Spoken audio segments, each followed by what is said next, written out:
cordial saludo a cada uno de ustedes. Una vez más nos volvemos a encontrar. Les agradezco que me acompañen y juntos estudiar el mensaje de la palabra. Así es que si tienen sus Biblias, vamos a ir al libro de Colosenses, capítulo 3, 18 al 25. Concluimos este capítulo. Así que voy a leer yo este pasaje que dice así.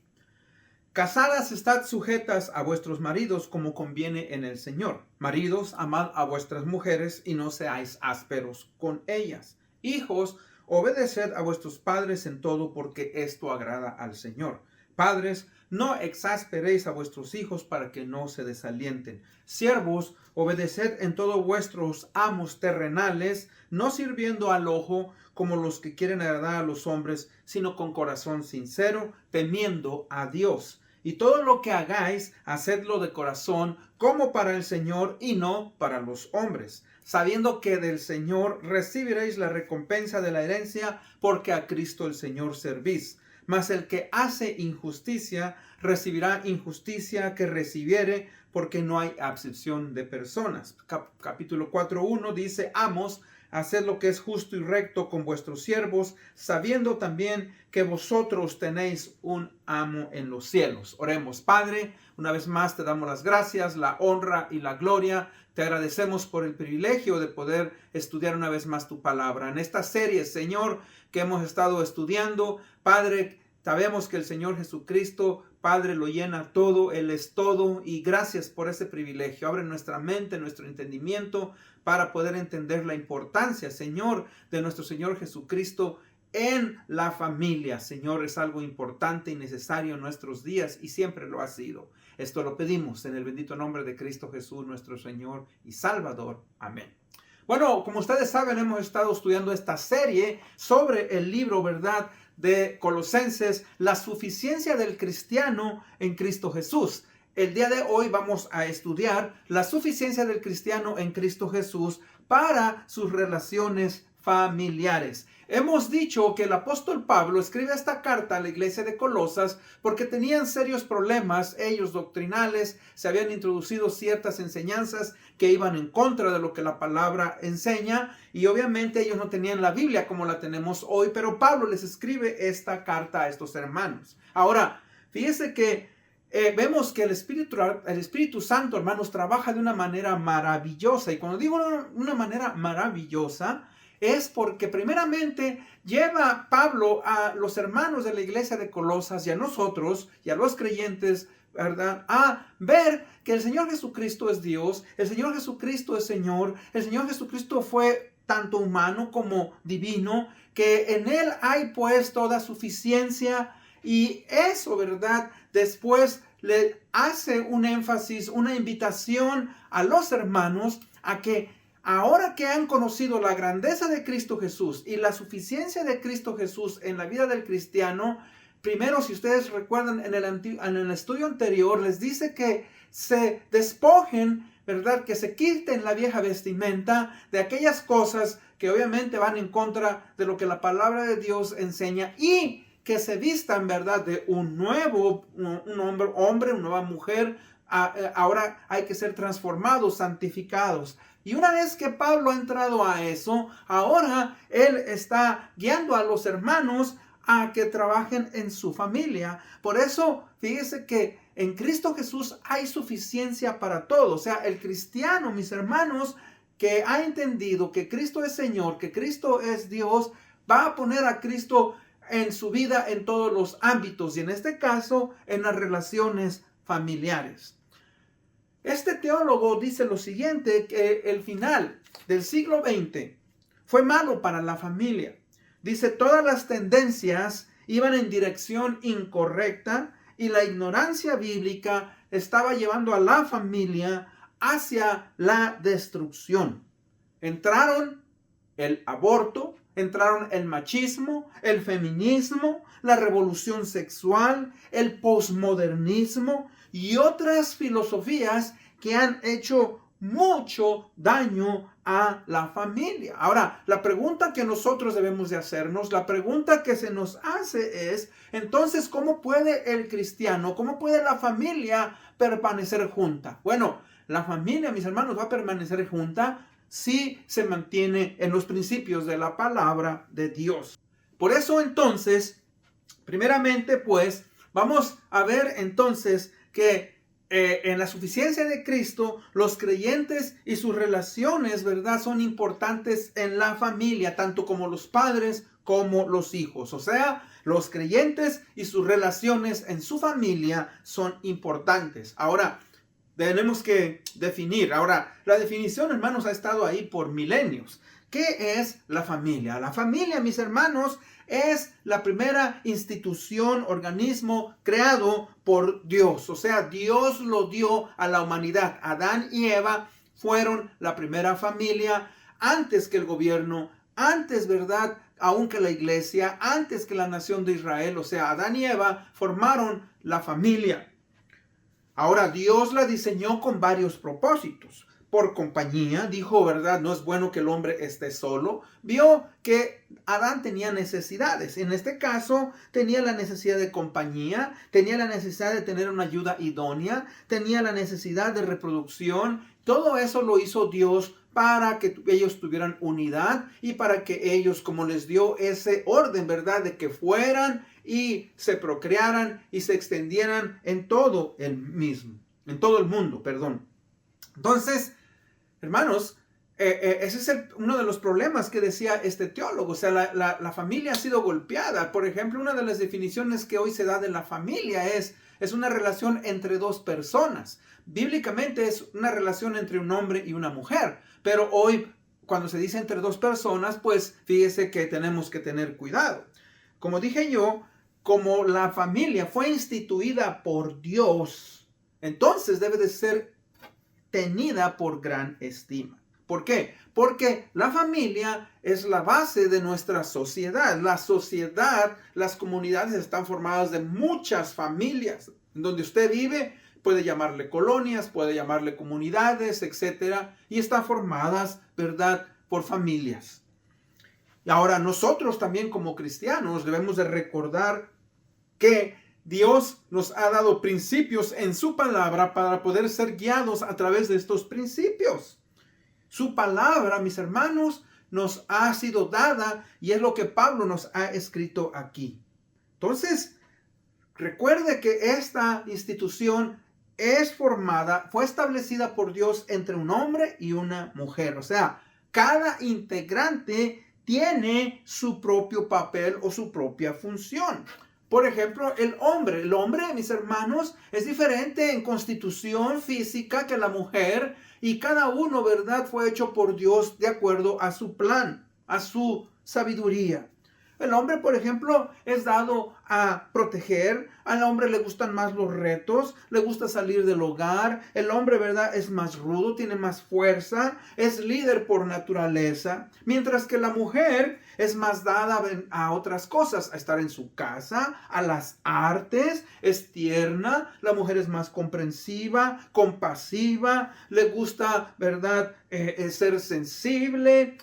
Es más sensible que el hombre, es cariñosa y obviamente pues Dios le dio la oportunidad, el privilegio de poder llegar a ser madre. Por ejemplo, la mujer se embaraza, tiene a sus niños y esa relación con sus hijos empieza, fíjese, desde que están en su vientre, los cría. O sea, Dios en su sabiduría lo diseñó de esa manera. Ahora, no solamente es una responsabilidad de la mujer, o sea, una vez que nace la criatura, tanto el padre como la madre deben de guiar a esos hijos, lo cual vamos a ver más adelante. Entonces, Dios estableció a la familia de esa manera. O sea, esa es la perspectiva que Dios le ha llamado complementaria. ¿Por qué? Porque lo hizo de esa manera. Adán y Eva complementan el uno al otro para poder educar a sus hijos. Hay un liderazgo que se tiene que seguir. Y este pasaje, mis hermanos, que el apóstol Pablo nos está dando, tiene mucha importancia. ¿Por qué? Porque de la relación entre el esposo y la mujer y la esposa hay una gran importancia, porque eso también refleja una relación que existe entre Cristo y la iglesia y es una ejemplificación en el matrimonio. O sea que una buena relación matrimonial demuestra la relación que Cristo tiene con su iglesia, así como el marido debe tenerla con su esposa. Y aquí en este pasaje es un llamado, fíjese, a que los esposos, tanto la mujer como el hombre, reflejen en esa relación una seriedad y un respeto mutuo, así como debe de existir entre la iglesia y Cristo. Y si el matrimonio, el hombre y la mujer, caminan, mis hermanos, conforme a esos principios que Dios nos ha dado, la cosa se hace más fácil. Ahora, cuando digo se hace más fácil, ¿por qué? Recuerde, un hombre y una mujer se unen en matrimonio, forman una familia, pero también tenemos una naturaleza pecadora. Y cada quien tiene sus maneras de pensar, la mujer, ¿verdad? El hombre, y a veces va a haber conflictos en el matrimonio. Pero si tenemos a Cristo, ¿verdad? ¿Nosotros qué hacemos? Nosotros nos sometemos y nosotros, ¿verdad? Escuchamos su palabra y somos guiados a través de ella. Entonces, tanto el esposo y la esposa, cada uno tiene su deber, tiene su llamado, tiene su función. Y esto obviamente es logrado si tan solo nos sujetamos a nuestro Señor Jesucristo, a su liderazgo y a sus enseñanzas. Dice el versículo: casadas, estad sujetas a vuestros maridos como conviene en el Señor. La esposa debe de caminar entonces en un espíritu de sumisión. Ahora, hoy en nuestros días no se ve de esa manera. En muchos ambientes la gente dice, no, eso ya es de cosa del pasado, que la mujer tiene que sujetarse al marido, somos iguales y trabajamos y tenemos, ¿verdad?, los mismos derechos. Recuerde, espiritualmente eso es cierto.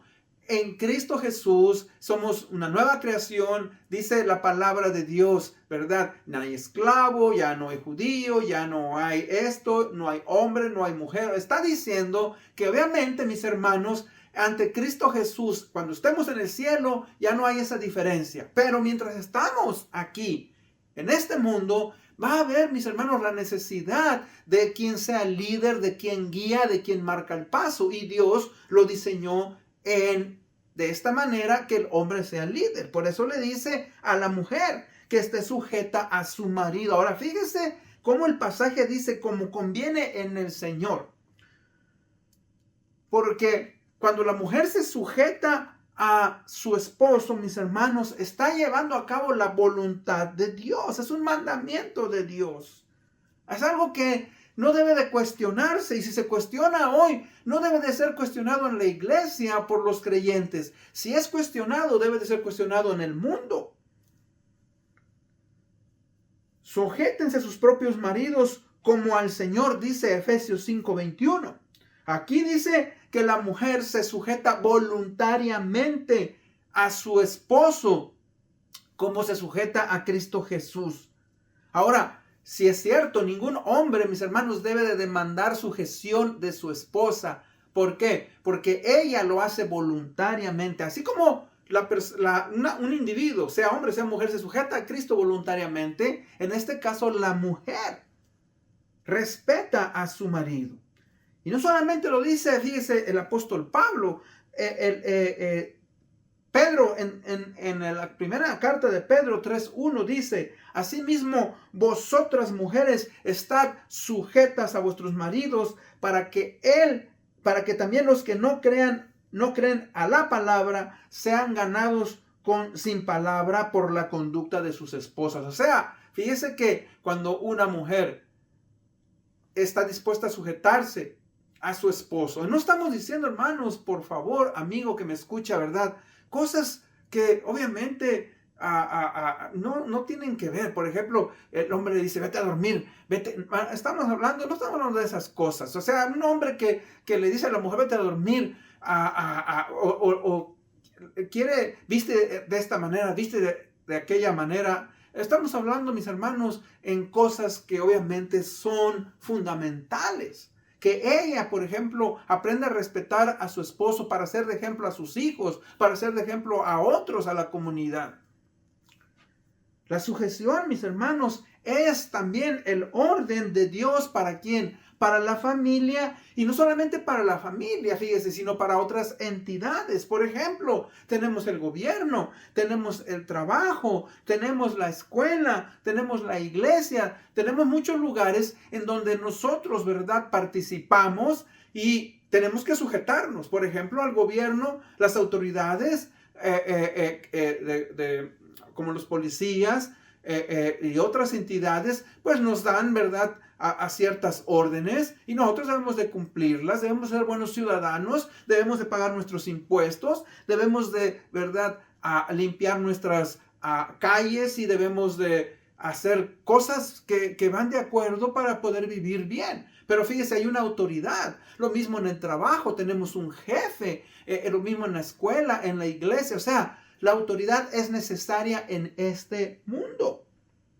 Si no hay autoridad, si no hay un orden en la sociedad, entonces todo esto, mis hermanos, se vuelve un caos. Por eso es importante, fíjese, el liderazgo. La palabra, ¿verdad?, fíjese, dice autoridad, da un énfasis sobre lo que es la cabeza. Por eso Pablo usa en la iglesia, dice que la iglesia es el cuerpo de Cristo y Cristo es la cabeza. Y de la misma manera, en el hogar, el marido es quien marca paso y quien va guiando y quien debe de guiar.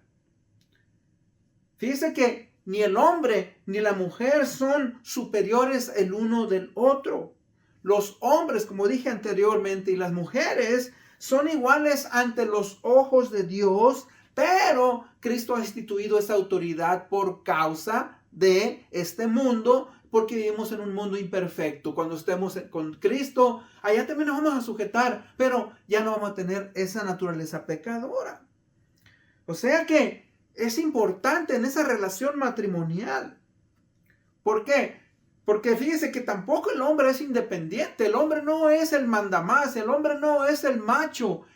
Estoy hablando de una persona que ha entendido el evangelio del Señor Jesucristo. Cuando un hombre, y lo vamos a ver más adelante, abusa de su autoridad, él va a dar cuenta a Dios. El esposo, miren, dice el versículo ahora 19. Maridos, amad a vuestras mujeres y no seáis ásperos con ellas. O sea que ahora se está hablándole al esposo. ¿Por qué? Porque el esposo, mis hermanos, es protector de la esposa. Así como Cristo es el Salvador, así como Cristo es el protector de la iglesia, de la misma manera el esposo como líder, ¿verdad?, tiene la responsabilidad de proteger a su esposa y a sus hijos. Tiene la responsabilidad de mantenerlos, de guiarlos. Esa es la responsabilidad que adquiere uno dentro de el matrimonio. Y entonces fíjese que esa autoridad, ahí es algo muy importante que el hombre tiene que entender. Amad a vuestras mujeres. Debemos de aprender a sacrificarnos, a protegerlas. Y no solamente, mis hermanos, estoy hablando de actos de violencia, pero estoy hablando, fíjese, proteger a la familia de las cosas que entran en el hogar, lo que vemos, lo que oímos, o sea, tantas cosas. Es importante. De hecho, en cierta manera, fíjese que el esposo, mis hermanos, es como el sacerdote que protege y guía y va marcando paso. Aunque nosotros ya no tenemos sacerdotes en estos tiempos, pero, ¿verdad?, es la guía. Por eso Dios va a juzgar a todo aquel hombre que es abusivo, que abusa de su autoridad. La autoridad que Dios le ha dado al esposo es para edificar. Es una autoridad, ¿verdad?, para hacer lo que marca Dios de acuerdo a su palabra. En el libro de 2 de Corintios, capítulo 13, versículo 10, dice Pablo: según la autoridad que el Señor me dio para edificación y no para destrucción. O sea que la autoridad que una persona recibe, sea el esposo, sea en la iglesia como pastores, sea en el gobierno, sea en el trabajo, fíjese, esa autoridad es para poder, mis hermanos, guiar, liderar de una manera correcta. porque vamos a dar cuenta a Dios de nuestra autoridad. El esposo, pues, debe de amar a su mujer. Y él hace esa referencia.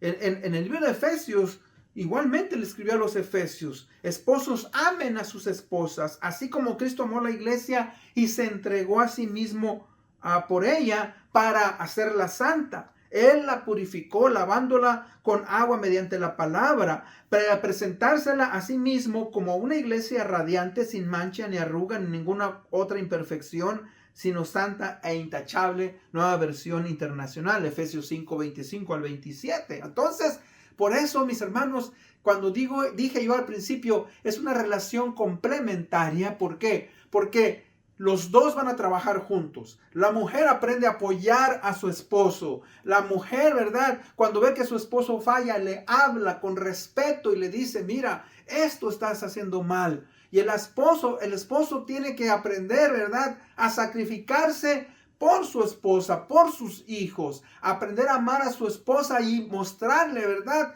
que ella va a estar segura en ese hogar, que no tiene que preocuparse, ¿verdad?, por sus necesidades físicas, morales, espirituales. Fíjese que ese es el llamado que Dios le hace al marido aquí.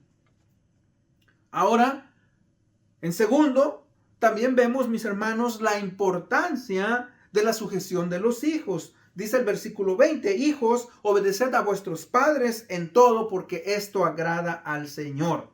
La palabra obedecer significa prestar atención, escuchar, cumplir y seguir las direcciones e instrucciones de algún guía. En este caso, los padres, el esposo y la esposa, son guías de los hijos. Dios nos los dio, nos los prestó, nos los ha, ¿verdad?, nos ha dado el privilegio. No nos pertenecen a nosotros. Cuando digo nos los dio, pues estoy hablando en este mundo, pero son de Dios y nos los dio para poder guiarlos, para poder enseñarles, principios morales y enseñarles sobre todo, ¿verdad?, a que aprendan a amar a Cristo y a Dios. Y ahí donde, fíjese, ahora en nuestros días ha habido siempre ese conflicto. ¿Por qué? Los hijos, mis hermanos, dice, deben obedecer a sus padres en las instrucciones que ellos les dan. Y nosotros, mis hermanos, tenemos que aprender eso. Nuestros hijos fueron, ¿verdad?, hechos por Dios. Son personas, son individuos al igual que nosotros. Aunque sean pequeños, tenemos que, ¿verdad?, a respetarlos, tenemos que amarlos, tenemos que crecerlos y tenemos, ¿verdad?, que guiarlos a que ellos sean hombres, mujeres, que puedan, ¿verdad?, también el día de mañana tener un hogar, tener una familia, que puedan amar a Dios y que sean de ejemplo a nuestra sociedad. Ahora, como somos seres humanos, no hay padre perfecto, no hay madre perfecta, no hay hijo perfecto. Siempre va a haber ciertas diferencias. Va a haber diferencias entre el padre, entre la madre, entre los hijos. Pero a pesar, fíjense, jóvenes, niños, a personas que me escuchan, tenemos que tener cuidado, porque muchos de nosotros nos amargamos con nuestros padres en el pasado, cuando estábamos jóvenes, por cosas que ellos nos prohibieron, que no nos dejaron hacer. Pero nosotros, mis hermanos, ahí es donde vamos a guiar a nuestros hijos, donde los hijos tienen que entender que sí, sus padres no son perfectos, pero que los aman y que quieren lo mejor para ellos. O sea, los hijos van a tener que aprender obediencia, van a tener que ser disciplina, van a aprender disciplina, control, orden. ¿Para qué? Para que el día de mañana, cuando ellos formen un hogar, cuando salgan de la casa, ya no estén sus padres, ellos van a enfrentar un mundo, fíjese, un mundo muy diferente al que muchas veces tenemos en nuestro hogar. El mundo afuera es egocéntrico, es exigente o demandante. Es un mundo que está corrupto, caído. Es un mundo donde hay maldad, un mundo donde hay pecado. Es un mundo, mis hermanos, competitivo, es amenazante, es peligroso y también demanda su autoridad. O sea, todo eso, fíjese, puede causar a nuestros hijos si no ellos aprenden, si ellos no son buenos hijos y se sujetan a la autoridad de Dios y de sus padres, eso los puede dañar. Ahora, igual a nosotros, ¿verdad? Dice, padres, no exasperéis a vuestros hijos para que no se desalienten. O sea, hermanos, con nuestros hijos, de acuerdo a su edad, de acuerdo a su madurez, obviamente van creciendo y hay cosas que ya no podemos imponerles. No podemos, hermanos, por ejemplo, imponernos en nuestros hijos. Si ya nuestros hijos son adultos, vete a dormir a las 6, 7 de la tarde o a las 8 de la noche. O sea, ¿sí me entiende? No podemos exigirles, obviamente, ¿verdad? Cosas de ese tipo, mis hermanos, porque los vamos a exasperar, porque se van a amargar. Pero, al mismo tiempo, tampoco podemos soltarlos completamente. O sea, tiene que haber un balance conforme ellos van creciendo.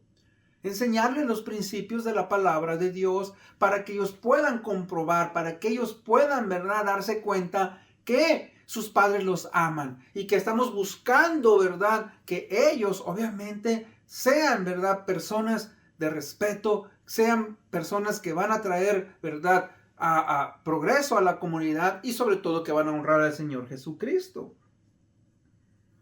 Fíjese que cuando nosotros somos demasiados duros, somos muy demandantes. En la escuela tienes que sacar puras A's, puro 10. O sea, y nosotros, hermanos, fuimos personas súper inteligentes. Y si lo fuiste, recuerda, tus hijos no van a ser como tú. Cada persona es diferente.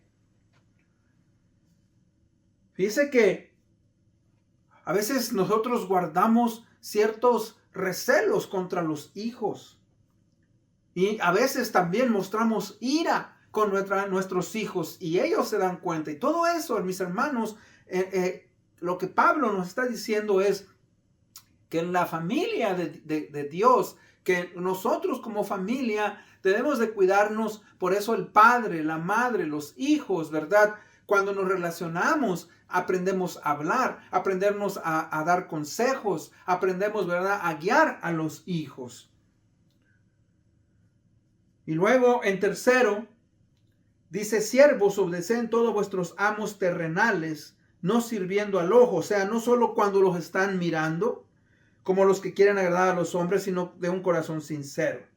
Ahora, Pablo habla a los siervos, a aquellos, ¿verdad?, que hace 2000 años vivían en un sistema muy diferente al de nosotros. Hermanos, en el mundo de Roma, en aquellos hace 2000 años, se dice que Roma tenía más, según los historiadores, más de 1 millón de esclavos. Y muchos de estos que vinieron a conocer al Señor Jesucristo es posible que eran esclavos. Pero ahora, ¿verdad?, ellos tal vez decían, y si Cristo es Señor, ¿por qué no me libera? Ahora, hermanos, eso era un sistema que iba a tomar mucho tiempo en cambiar, siglos. Pero Él está diciendo que aprendan a tener una buena actitud. Ahora, hoy en nuestros días no tenemos esclavos, pero nosotros tenemos empleadores, trabajamos para alguien y esto también nos habla a nosotros. Dice que debemos de aprender, mis hermanos, a sujetarnos en nuestros trabajos, aquellos con los que nosotros, ¿verdad?, compartimos y nos relacionamos en cuanto a nuestras labores, respetarlos. Como cristianos tenemos deberes, debemos de demostrar nuestro trabajo de una manera, ¿verdad?, buena. Porque no solamente dice cuando nos están observando, sino aprender, mis hermanos, a desarrollar nuestras labores de una manera correcta. Hacer nuestro trabajo con una buena actitud, sea en el hogar, sea en el trabajo, sea en la iglesia. Somos llamados a tener una buena actitud. Y el Señor Jesucristo nos lo dejó escrito en el libro de Marcos capítulo 10, 45, ¿verdad? Dice, porque el Hijo del Hombre no vino para ser servido, sino para servir y para dar su vida en rescate por muchos. Él nos puso ese ejemplo. Siendo Dios, ¿verdad?, el Señor Jesucristo hizo las cosas perfectamente para agradar a su Padre. Y nosotros como cristianos, pues debemos de buscar hacerlo de esa manera. Ahora, Vamos a ser sinceros, hay momentos en los cuales nuestra carnalidad nos gana y tenemos que aprender a sujetarnos. La sujeción es importante. Por eso nosotros, mis hermanos, pues debemos de guiarnos por lo que dice la palabra del Señor. Dice, todo lo que hagáis, hacedlo de corazón como para el Señor y no para los hombres. O sea, poner a Cristo en el centro de nuestras actividades, sea lo que vayamos a hacer. ¿Por qué? Porque eso nos va a ayudar a, ¿verdad?, tener una mejor actitud. Dice, sabiendo que del Señor recibiréis la recompensa de la herencia, porque a Cristo el Señor servís. O sea, fíjese, lo que estamos haciendo, lo estamos haciendo para el Señor. Para el Señor.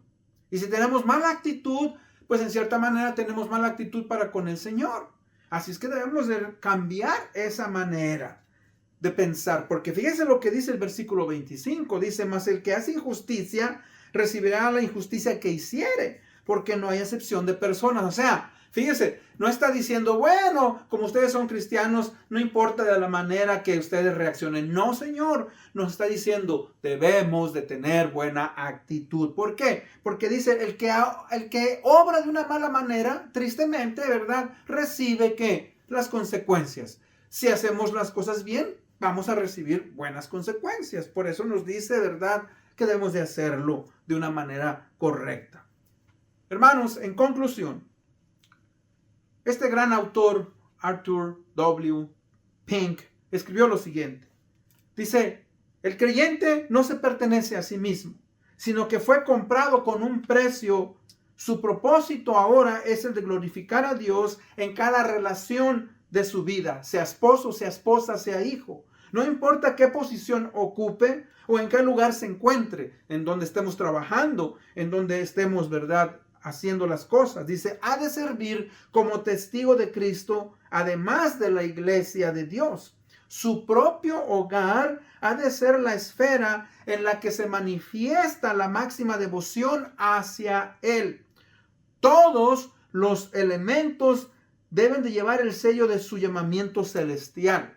Todas las cosas deben de estar en orden, de tal manera que aquel que entre en contacto con dicha familia diga, Dios está en este hogar. Así es que cada uno de nosotros, esposo, esposa, hijo, hija, ¿verdad?, que somos parte del cuerpo de Cristo y que formamos también familias, debemos de tener esa responsabilidad de mostrar, ¿verdad?, nuestra sujeción a Cristo Jesús primeramente, y de amarnos, de respetarnos y de hacer la voluntad de nuestro Señor para honrarle y glorificarle. Con eso en mente, vamos a orar. Padre bendito, gracias te damos en este día por el privilegio y la oportunidad de estudiar tu palabra. Señor, te pedimos por nuestras familias en estos tiempos, en estos días. La familia, Señor, es golpeada. La familia, Señor, Padre, es tergiversada de la manera en que tú, Señor, la instituiste y nos la has dado en tu palabra. Te pedimos, pues, que aquellos que te conocemos podamos honrarte, ser obedientes a tus principios. Esto lo pedimos en el bendito nombre de Cristo Jesús, nuestro Señor y Salvador. Amén. Una vez más, les agradezco por haberme escuchado. Nos vemos hasta la próxima.